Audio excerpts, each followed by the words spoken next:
All right, everyone. I want to go over the Super Bowl props, and we've got the Super Bowl coming up in a couple of days here. I want to go over some props that I like, as well as kind of how you can, if you're a fantasy player, how you can figure out maybe based on some projections that you use or projections that you do on your own, just what the value is on some of these prop bets. I think for a lot of people, they just look at them and try to figure and they try to guess whether or not a player is going to go over or under a certain number. But then it gets tricky when you've got juice involved in these plays. So what I want to do is just kind of go over quickly. I'm going to make the screen a little bit bigger. I'll go full screen on my Excel spreadsheet here and talk about this briefly. So let's say we want to figure out the Jimmy Garoppolo number is, let's say it's under his touchdown number, and I just looked this up. His under 2 touchdown number is he is minus 195 under 2, and over 2 was, let's look it up quickly.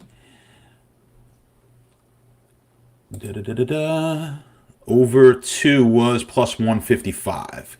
So over 2 plus 155 on Garoppolo passing touchdowns. All right, let's just kind of get rid of this for the time being. And all right, so first let's take the assumption that you have some sort of projection on touchdown passes thrown for Jimmy Garoppolo.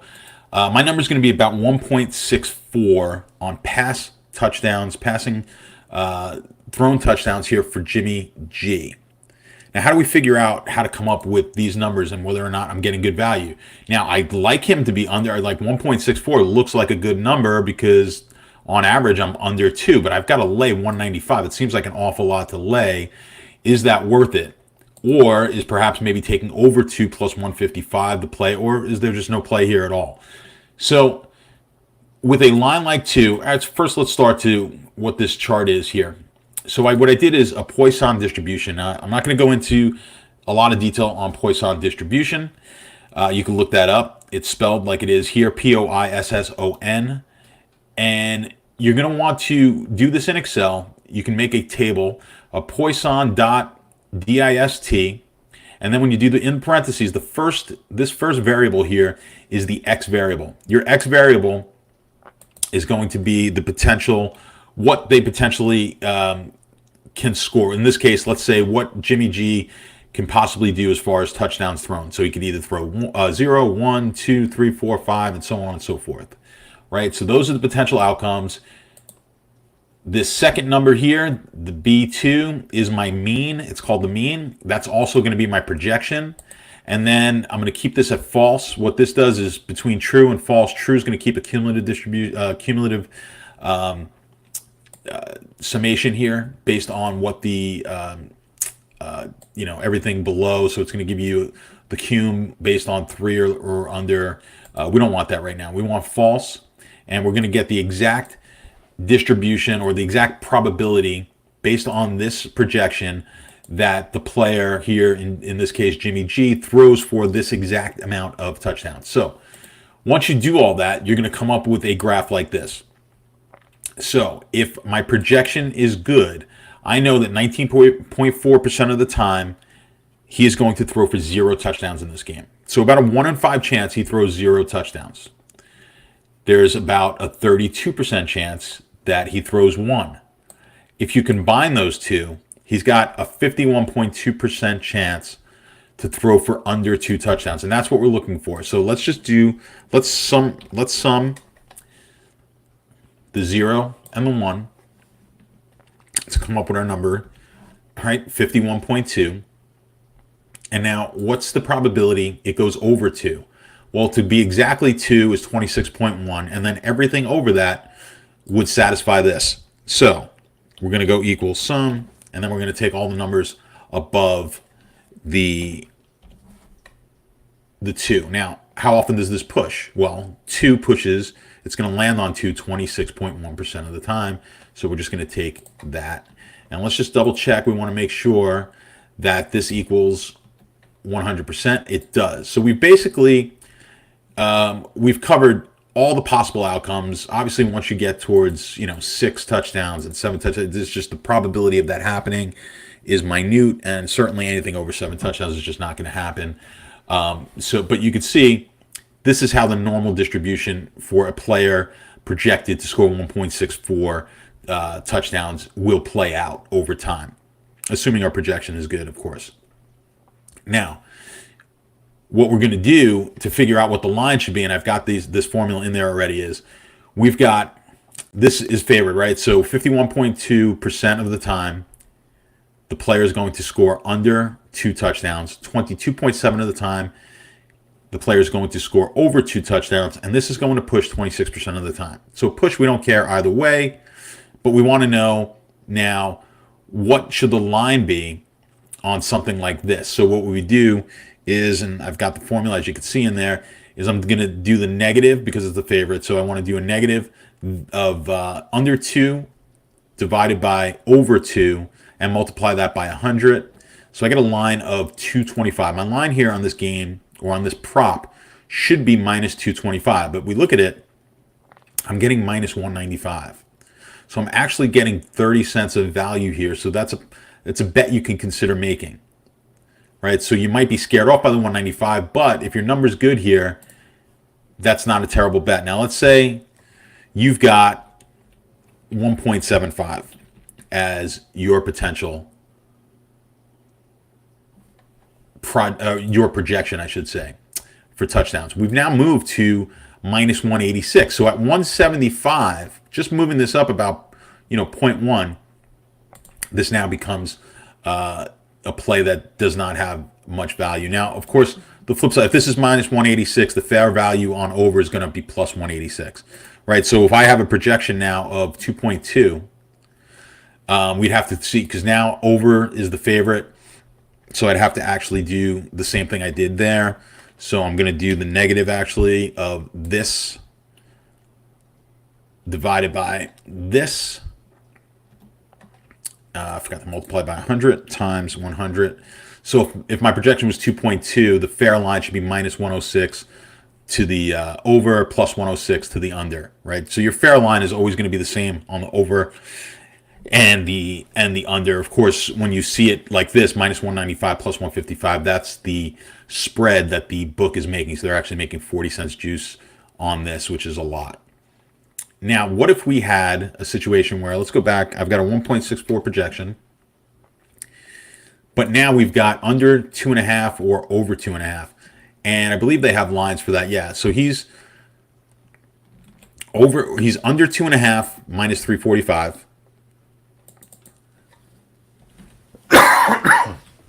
Oh, excuse me. So minus 345 for 2.5. And then the over 2.5 number is plus 255. Plus 255. So now we're going to see if either of these are a worthwhile bet as well. Now your gut would be probably, if the under was good using this number. On the previous one, it's probably going to be good on under 2.5 as well. But we'll see if there's a difference here. If there's any significant difference on pricing at the higher numbers. So now at 2.5, the under is going to hit on the 2 as well. So we need to incorporate the 2 into our formula and do that cumulative. We've still got the same numbers are going to win us the over 2.5, 3 and above. But now there is no push, right? We can't push on 2.5. So now we've got an equal 100%. And what do the numbers say? Minus 340 using my number now is actually a good bet. Disregard that number. So minus 340, you should be getting minus 340 or plus 340 on the over, minus 340 on the under. We're getting 345. We're actually laying minus 345, so that's not the greatest of bet. It's pretty close to what the market is. So this is really how you're going to do it. Set up a Poisson distribution, use your projections, and then it's really simple formula to figure out whether or not this is a worthwhile bet for the juice that you have.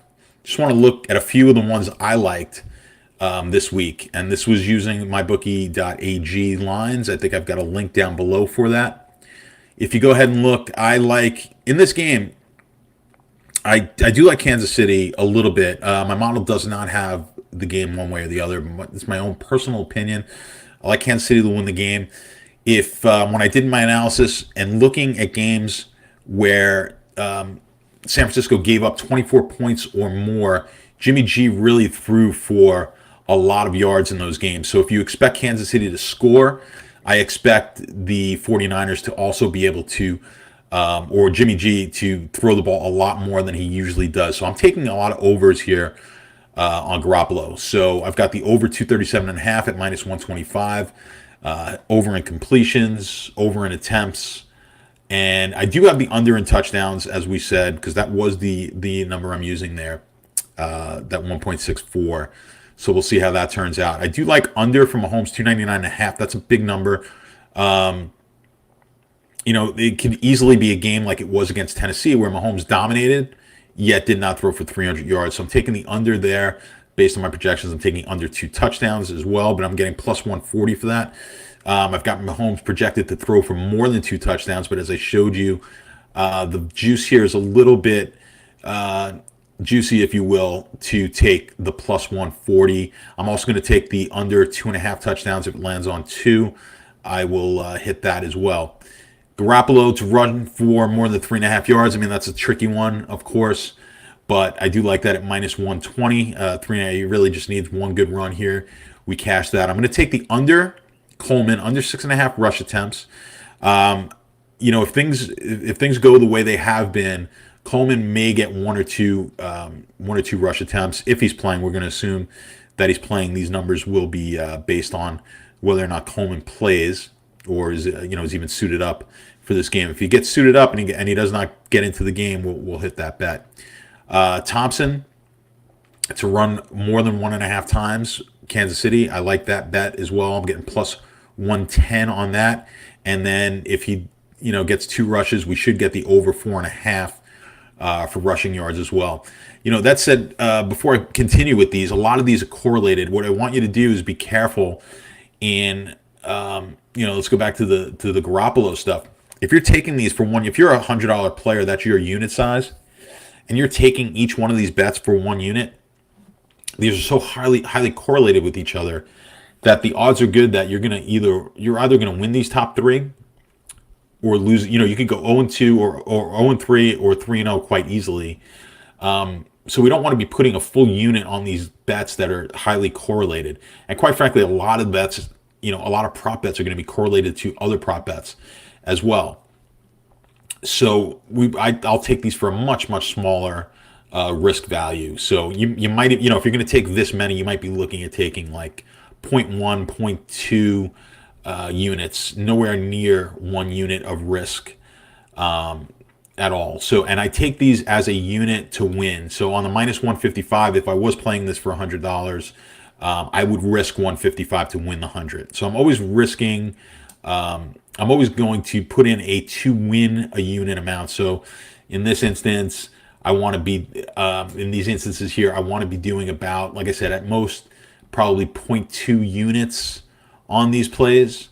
And if that's the case, then so I'm going to be taking a fifth. So if I was taking this game, if I was taking to win 125, so minus 125, I would take a 1/5 of that bet, right? So that's going to be $25 to win $20 on Garoppolo to go over 237.5 if I was a $100 player.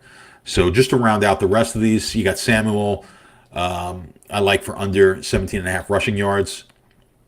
Mahomes under 28.5 rushing yards. That seems like a pretty high number. He's not running the ball as much, certainly with some of the injuries that he's had. And with this defense, I think it'll be tough to get to the 28.5 number, but we're getting plus 170 on this. It was tough to pass up at that number. Kittle under 6 receptions. I have him, the 6 is probably just a little bit high. I think the number should have been about 5.5. So we got a little bit of value there, minus 110. Sanders over 41.5. Again, this correlates to the Garoppolo numbers. If Jimmy G goes over, there's a good chance Sanders is going to go over.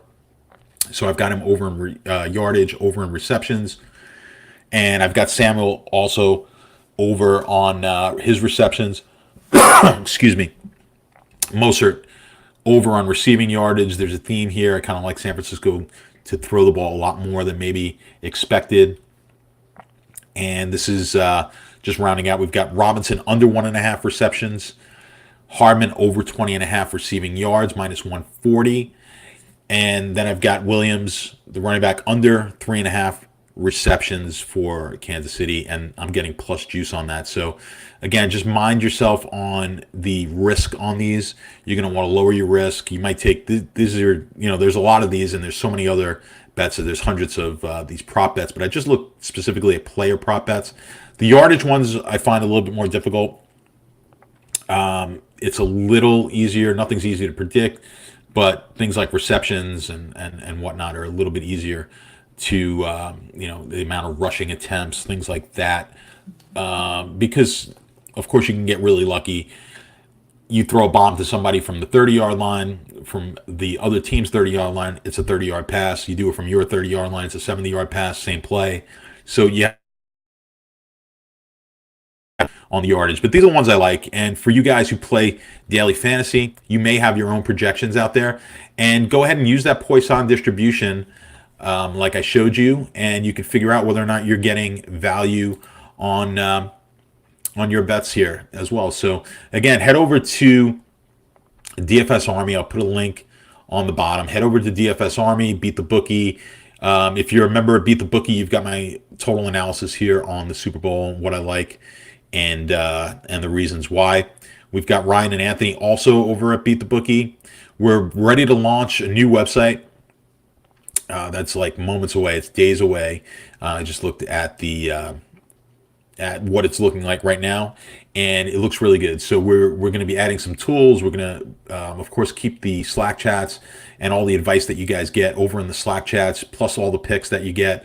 College basketball, NBA, NHL, MLB will be starting up soon. We got March Madness coming up, so you definitely want to be a part of that and to learn how to bet like a professional. So head on over there. I'll put all the links down below. Subscribe, and good luck this weekend.